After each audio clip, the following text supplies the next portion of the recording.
Today I'm going to be showing how to change the boot order of your BIOS. This tutorial is not going to be specifically showing applications you'd be doing this with. We're just showing the process of changing the boot order. So if you want to boot from a CD or USB as opposed to the hard drive, you could do it this way. So the first thing we're going to do is we're going to restart our computer. Now while the computer is restarting, we have to click on a key on our keyboard to launch the BIOS settings. Now depending on your computer manufacturer, it could be a few different keyboard shortcuts. The most typical one is the F2 key, but I've also seen the escape and delete key used as well. Sometimes if your computer is booting up and you see something along the bottom of the screen that says press this key to enter setup, just click that key and that will get you to where we are going to go for the next step.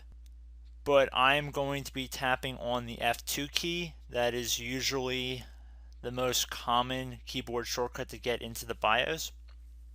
You can go online to look up specific keys for your motherboard manufacturer. I'm going to use the arrow keys on my keyboard to scroll down to the enter setup selection. And now I'm going to tap on the enter key on my keyboard. So now we've entered the BIOS. So using the arrow keys on my keyboard, I'm going to scroll over to the boot tab. So now if you want to move one of these entries up or down the list, you can just click the plus or minus key on your keyboard. So let's say I want the CD-ROM drive to be the first item to boot. I'm going to use my arrow keys on my keyboard to go down to the CD-ROM drive, and then using the plus symbol on my keyboard, I'm going to click it, and we see that it is slowly moving up on the list. And I'm going to click it one more time, and we see CD-ROM drive is the first drive to boot.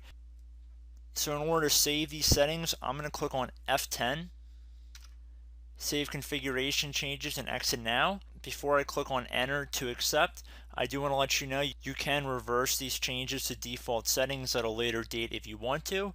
Just follow the shortcuts on the bottom of the BIOS to reset the settings at a later date, again if you want to.